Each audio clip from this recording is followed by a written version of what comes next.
Yep, it's on now.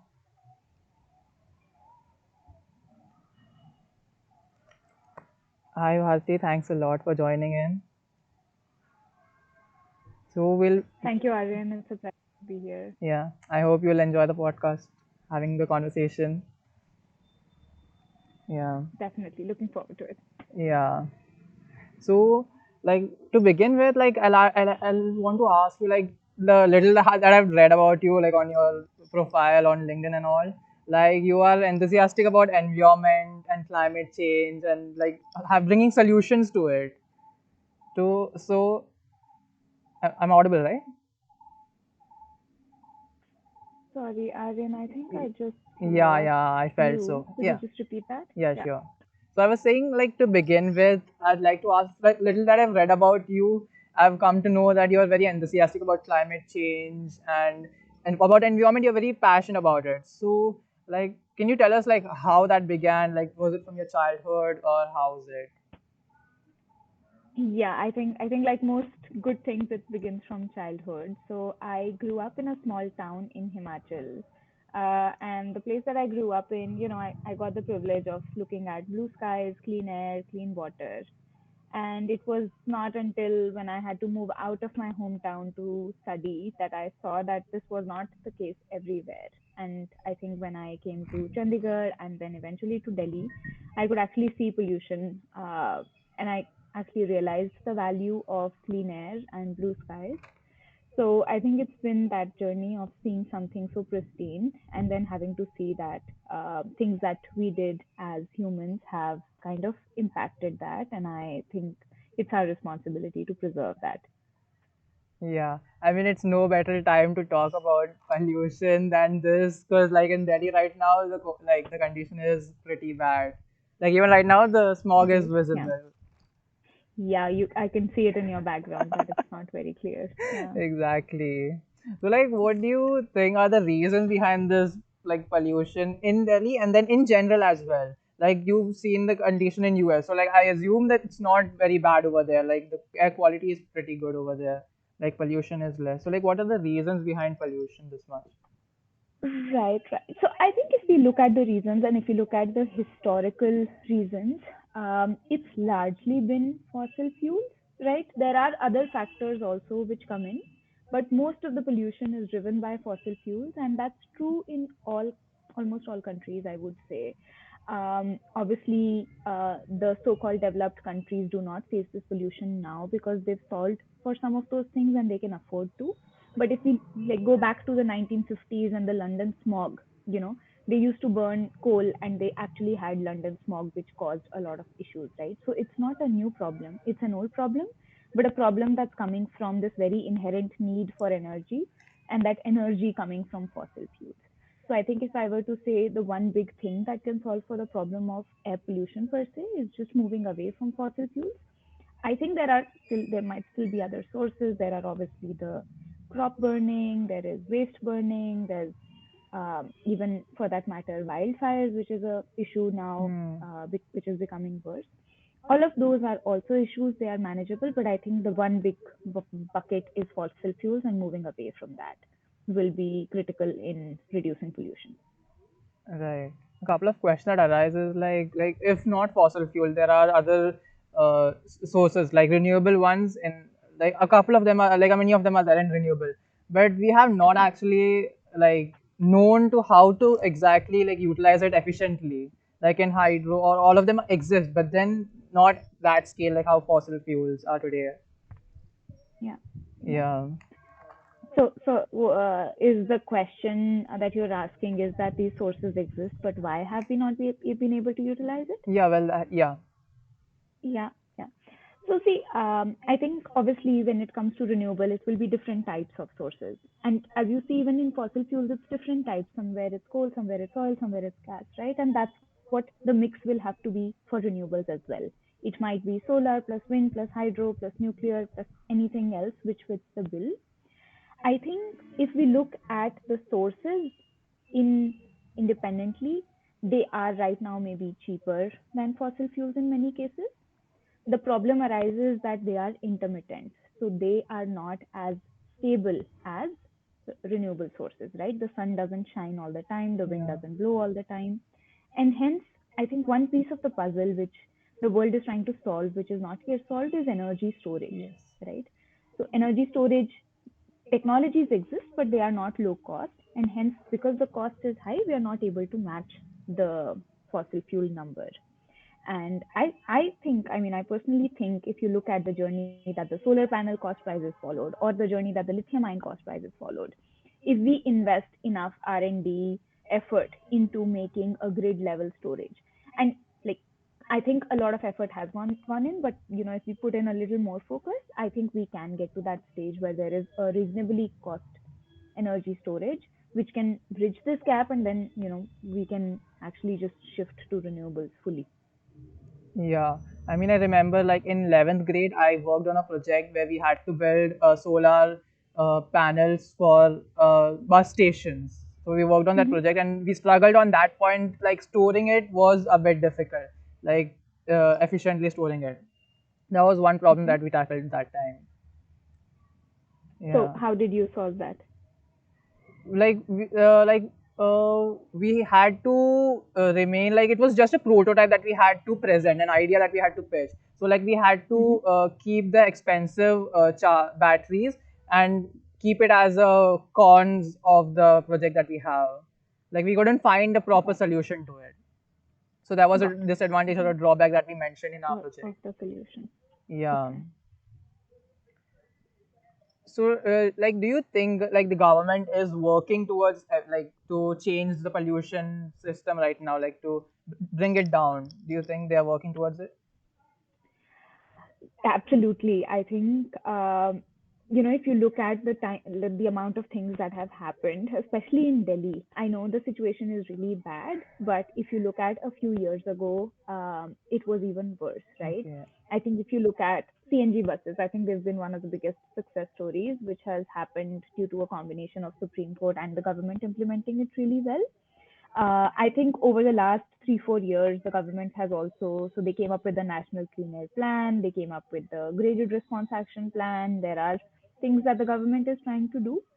I think where the government sort of Lags fails behind. or Yeah. lacks is the execution, Hmm. right? So there are all of these laws and rules which exist, and I think the government tries to enforce them, but due to maybe lack of the number of people that are there, or the lack of just inherently people's will to follow those rules and regulations, we have these um, gaps. In some cases, like especially if it comes to crop burning, I think there are also financial gaps. But again, I think all governments also have their restrictions. So I think what it needs is obviously strengthening of the implementation. So basically, the bodies which enforce the regulations which exist need to be strengthened. Second, you need a very strong adoption from the industry. So right now, our industries maybe shy away from taking action towards solution. They need to take action. And third, we need a lot of innovation, because there are some issues which are you know just unsolvable, and they will need some form of innovation to make it economically feasible or to make it technically feasible to implement it. So I think we need these three things. I think the government has the intent. I mean, the problem is so Yeah. huge. It's now probably now becoming a political issue as well. Yes. So government by that nature has that intent, and they've I must say they've done a good job in at least coming up with the regulations. Yeah. The regulations in India are at par with the world right now, but it's just the implementations which needs to be solved. Yeah, that's true. Like I've seen these CNG buses and the electric buses, and they are present. So they are like taking steps. They just need proper execution to it. Yep. Yeah. Just to give you one example, and this brings me to Chakr Innovation, which was one of the companies that I founded. Um, we developed a technology that reduces pollution from diesel engines, and our idea was that this should be implemented across India.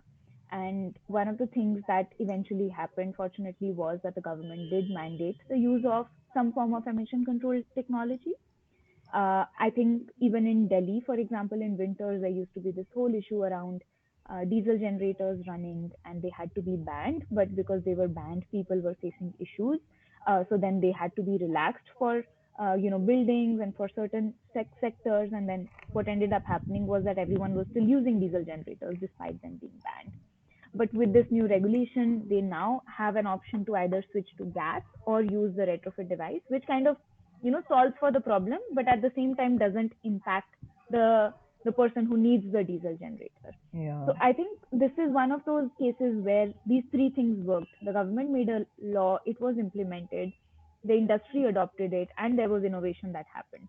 So if we can tackle each problem like this from these three sides, it can actually get solved. Yeah, they three like need to collaborate together and come up with a solution. It's we can't blame the blame game doesn't work. Like if all of them Yeah. have to come together and collaborate and form a solution. Yes. Yeah. Yes. So you mentioned your startup Chakra Innovation. Can we talk more about that? Sure. Sure. So Chakra Innovation was started by three of us, Kushagra, Arpit, and me, back in 2016. The idea was, again, at that time, similar to where you are. We were still in, I mean, some of us were still in undergrad. I had just graduated, and we were in Delhi, and the problem of pollution was something that bothered all of us, and we wanted to solve it. And we were a bunch of engineers, so we thought, let's do some engineering and build a product that can reduce this pollution. So we built a product which can be retrofitted on large diesel generators, which are used by industries and commercial complexes, can reduce 70 to 90% of the smoke that comes out of it. So obviously, it took us a few years to scale it up, test it out, do some pilots. We raised a couple of rounds of funding, and now the company, because there's now a regulation, the company is now scaling the technology, supplying it to customers. Okay, that is great. So like the idea behind your startup was to tackle this problem of pollution and the smog, Yeah, yeah, right? yeah, and use engineering, hard engineering to solve for it. Because I think it's a tough problem, and I think tough problem needs hard engineering Yes. solutions. And engineers are the best fit. Like they've got the mind, they can do it. I mean, I don't know whether we have the mind or not, but we have the education and the responsibility. I Yeah. would say. I think as Yeah, true engineers, responsibility. Like we're in. it's a Yeah. responsibility. Yeah. Yeah. So like you began your startup in your college. So like how was your college like? Like you studied from IIT Delhi. So how was the atmosphere there? How did you like what was like studying at IIT Delhi? Well, I think it was probably the best thing that happened to me in my life. I would say. I think most of the things that you would imagine a college to provide, I think we got there. We got the right sort of education, the flexibility to do what we wanted to do, and at the same time, like this feeling of a safety net that we had the privilege to also fail at doing a few things. I think while I was still in my undergrad, we did not have a lot of startups coming out of IIT. But over the last 5, 6 years, I've seen even a lot of support for startups. I think a lot of professors are involved with a lot of startups. There's FITT, which is the incubator. There are a lot of alums which help you. And I think the alum network of IITs has also been super helpful. I think wherever you go, you can find someone. And I think, like, for that matter, DTU, NSIT, but all of the uh, engineering colleges have this very strong alum network, and I think it's good to leverage that. Yes. I mean, that was going to be my next question. Like, how was the startup culture in IIT Delhi? Like when you were in college? Like right now, it was in news. BITS Pilani has like given 1 year off for students who are building startups. Yeah. Yeah. So like what? Yeah. Yeah, I think when I was an undergrad, maybe it was not that common. I think there were a few people who were experimenting with ideas, but it was not that common. I think it's in years after that that it became really common. I think the entrepreneurship development cell, the involvement from our former director, Professor V. Ram Gopal Rao sir, all of that kind of fostered this environment where um, I think in the year 2017, which is my co-founder's graduating year, we actually had a lot of startups founded by Right. that batch. Yeah. So, like, what is your viewpoint right now? Like, seeing colleges like grades are giving off, like year off to work on the startup. Like, what's your viewpoint on that? How will it change India's like entrepreneurial journey in the future? I think it's an amazing idea. As a startup entrepreneur, you sometimes have to spend your entire day, Right. night, Yes. life, everything on the startup, right? So I think to expect someone to do that along with college studies is difficult. Uh, but at the same time, the age when you're in college is when you probably have the highest amount of Yeah. energy, least amount of family obligations, right? So it's the best time to start something up. So the fact that there is a year is amazing. I think the only other thing probably which maybe could be a hindrance is obviously there is a fee that you pay to go to college, right? And Yes. sometimes that's also a hindrance to uh, repay. And now I think the fees is becoming higher and higher day by day. I think if there could also be something around that, especially if people are working on real impact problems, like Yeah. some social impact problems, I think that could be one more thing that uh, the institutes could consider bringing in, which could even like make this even better, and also motivate students to then solve problems which our uh, planet and our country needs to be solved. Yeah, that was a pretty good insight. Like, it's actually true. Like the fees and all in beds, and not just in beds, even in government colleges, it's slowly increasing every year. So that actually might be a hindrance for students who like actually want to work upon something innovative. Yep, yep. Yeah, So for some of these issues, if they could come up with a scheme around that, it would be helpful. yeah, that is actually very good. Let's see. Hopefully, the government brings something up in the future. Yep, yep. Yeah, And I think government or students, as in the alums or the institute, anyone could do that. I think alums could play a huge role yeah, in fostering some scholarships. Like there are a lot of these um, funds that they set up. So all of that could help, I think. yeah. That's true as well. So, like right now, we are pursuing a dual degree at Stanford. Like, how's the experience been over there? And dual degree MBA plus what was it? Environmental. So yeah, it's an MBA plus it's a master's in environment. Right. So the MBA is from Graduate School of Business and the master's is from this new School of Sustainability that Stanford has Okay. started. It's only been 2 months, so I'm still getting used to the life. I think a couple of things which have stood out is one, there's a very strong entrepreneurship culture. So Right. anyone who comes here, m- more than half of the people want to start a company out of here. Okay. And I think the classes are fun, but getting doing homework after working a lot after all of these years is hard. Yeah. So still getting used to all of that. I still have to figure out what's the most value that I can add in the next 2.5 years. I obviously want to stay close to the startup space. Right. Yeah. Absolutely. Yeah. So, like the you, I'm as like how's the education? Like the you do you see the education difference? Like the people have entrepreneurial spirit that you said that. Like, how's the education difference? Like how would you say like at IIT Delhi and now at Stanford? Like how do you Um, differentiate like qualities? right. So my views might be biased, Yeah. No worries. so take that with a pinch of salt. But I really enjoyed my classes at IITs and the way the professors taught at IITs. Somehow, the world carries this perception, right, that India doesn't have good education systems and we rely so much on rote learning and we don't do Mm-mm. enough fun things. And I think that's wrong. I think, at least from the classes I've attended so far, I felt like I have had much better classes in India. Obviously, maybe there were some more sort of academic theoretical classes which weren't as fun, but there were equally well taught or even better taught classes at IIT as well. So I wouldn't say that it is starkly different or that it's out of the world or anything. But it's my opinion based on the 2 months that I've been here, plus my love for India Yeah. and IITs.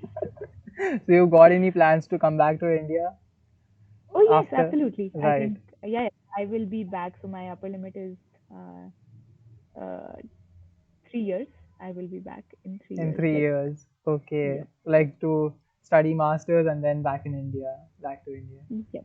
That's Study and then maybe work for a year and then come back. right. Okay, cool. So how does, like, I've seen that you got a calendar link. So you seem to be very organized. Like, what's the secret behind that? Like, how difficult is it to Uh, manage the time over there? I was clearly not organized because I was late for this. But Well, it's funny when I was late on the yes, first day. yeah. It's so I think first of all, like because it's different time zones, it's Yeah. difficult. Yeah, actually. Secondly, Yeah. yeah. Like our schedule, like I had like the timing it showed like 3 a.m., 2 a.m. I was like, that time was difficult. That one, Yeah. Luckily exactly. we So found that this one common. Yeah. Yeah. So that makes it difficult, right? There's time zones. Plus, like from day before yesterday, the daylight saving here ended. So the time has shifted back by 1 hour. So basically, the sun rises at the same time, but the time on our watch is 1 hour ahead, Okay. something like that. Still figuring it out. So that is also like a little bit Okay. mind-boggling. Plus, we have classes and then some social events and some like random things that we sign up for. So it's a little chaotic. I wouldn't say it's like more chaotic than running a startup. That was worse. But worse in the sense worse in terms of managing time. Uh-uh. Here I still get time to relax, exercise. Um, yeah. Right. Like I mean, it's true. Like in college, there are events, things, and then you have to do things. Yeah, you're obliged to it. Yep. So that's why like having a calendar really helps. So I put everything on my calendar because then I don't forget anything. So even if I have to do a small like if it's even a small activity, I'll just put it as a task on my calendar to make sure I don't forget about it. If I have to do it tomorrow, it'll come up and I'll do it. Right. So like maintaining a to-do list of some sort helps being. Yeah. Yeah, but instead of a to-do list, I just put the to-do on the calendar because then it sends me a reminder that at this time I have to do this, Right. And then right? you. Yeah. So yeah, and then you can say it's done or not done or snooze Yeah. it or whatever you want to do with it. Yeah. I mean, like this one is more efficient. Like you specify a slot and then it reminds you. Like if it's on a notebook, we forget it. Yeah. Exactly. We'll remember it after the deadline is crossed and then it's too At late. the end of So, the day. yep. Yeah. Uh, so do you like get time to watch movies, read books of sort? Not really. I mean, I wish I had more time to read. Like, I got a couple of books from India despite there being weight limitations. I Oh, borrowed a few books from our library also because I was like, I'm going to read all of this. But there is generally less time. right. But yeah, slightly more than what I had in my startup life. So I still managed to make some time to read or Watch watch a something. movie. Yeah. Right. Okay.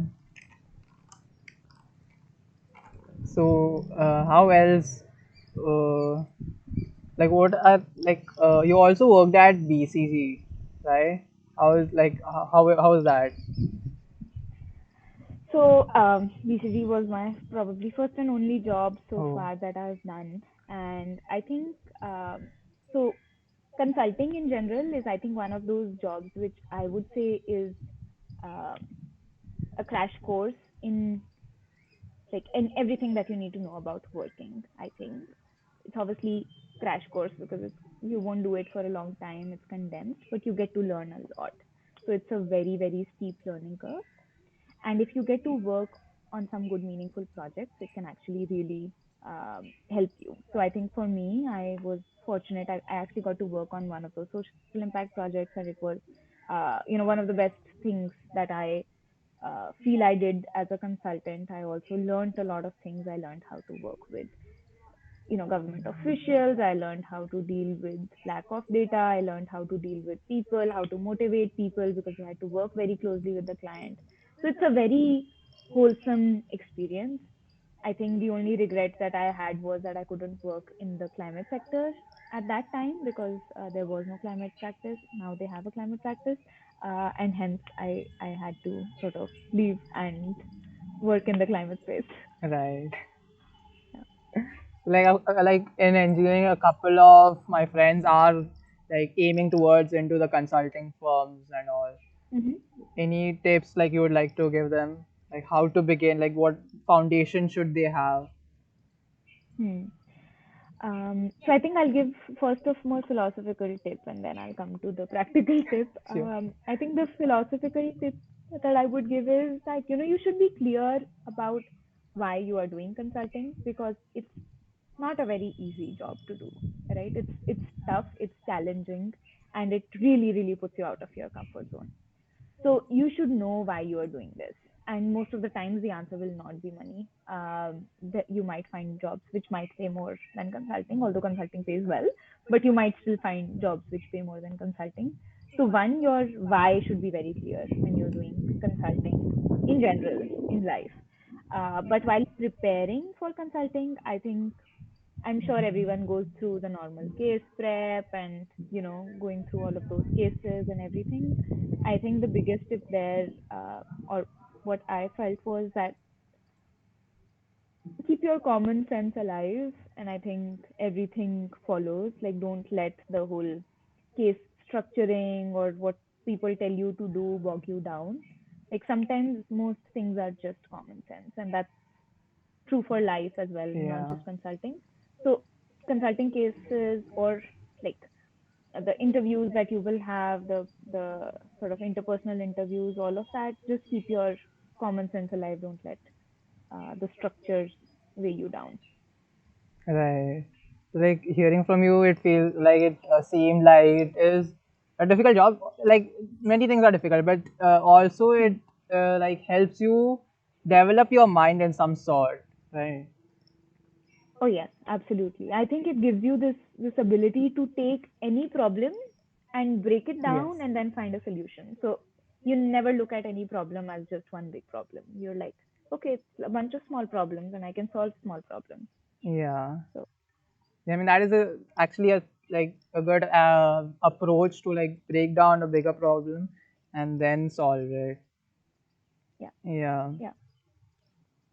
So um, what else would you like to add on the climate change aspect? Like, have you been working on some project right now at Stanford on climate change? Yes, I'm still exploring a few projects. I think there are a few areas that I'm really interested in. One of them is waste management. The other is energy storage in general. Still trying to figure out what I'm going to do there. I think I haven't. I should, but I haven't reached that answer yet. Right. But I will be working on that space. But I must say, I think I was very, very pleased to hear you speak about the fact that you worked on a solar project in school. And I think if we look at the problem of climate change, and everyone says this, and I don't want to sound old. I don't think I am that old, but um, it is uh, it is our generation and the next generation that will have to do a lot of heavy lifting to solve this problem. Yeah. And I think starting to think about it from an early age will be very helpful because it will help you build your skill sets and your capabilities around solving for that problem. It's going to be a problem which will take a significant effort and time to solve, but I feel like at the end of it, if we are able to solve it and if we are successful, we will have a new way of life for this planet. And I think um, Yeah. you are at a wonderful place to work on that. Yeah, that is true. Like having like we've got goals to like have zero net carbon emission by 2050. Like goals are there, and like we have like government and even innovation startups are working towards achieving them, and achieving them soon is a good approach to be honest. So yeah,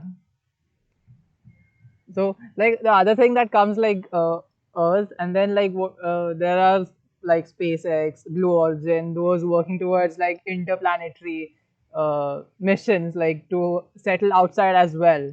Like, how have you been across something like that? I mean, I've read about them in the news.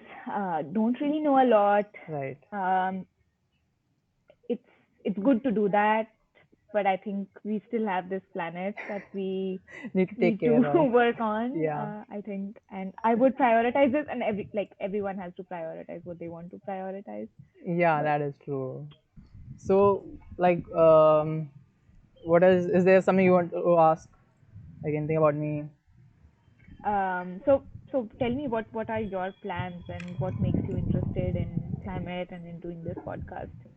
Yeah, I mean, like to begin with, like what interests me in climate, like I actually studied, like my schooling was in UAE, so like I wasn't in Mhm. India in my for my schooling life, so I did my schooling from Mhm. UAE, and it was pretty nice over there, the climate and all.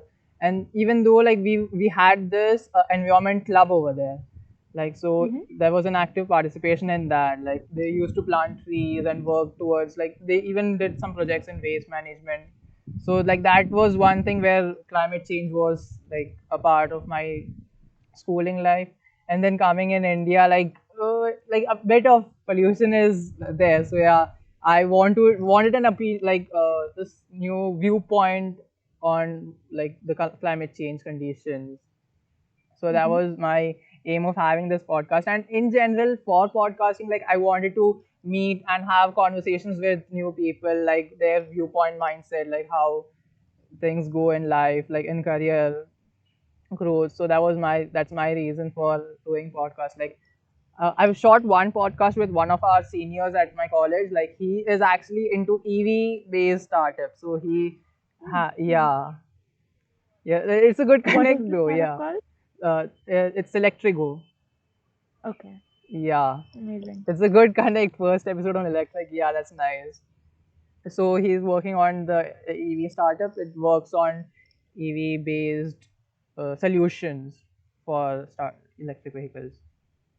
That's So amazing. yeah. I mean that's my goal, to talk to people and like get more insights on career and all. That's good. I think it's really amazing that you're doing this at this age, and Yeah. I hope you continue to do that, and I Thank hope you also you. get inspired to solve some of the other problems that we have at the planet. Thank you. Sure. So apart from that, I'm in a couple of clubs in my society, like the entrepreneurship cell and the happiness Uh-huh. society over here. So as a part of them, I work over there a bit. Yeah. So that's a bit about me. That's great. Yeah. Are you also enjoying your hostel life at BTU? Yes, actually, I'm in hostel. That's why I had to come here. Like I've got roommates over there, so I had to come out over Okay, here. Yeah, it's the garden over here. good. It's nice. Yeah, Life at ATU is also nice. Like awesome. yeah, second year feels a bit difficult, and in terms of even Mm-hmm. in time, feels a bit difficult. But yeah, it's fine.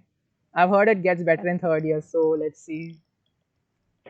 Yeah, that's what they keep telling you. It never gets better. that is very true. Life. I think generally fourth year last semester is the best. Yeah, Yeah, yeah. I that's mean, when yeah, everything is done. So yeah. yeah.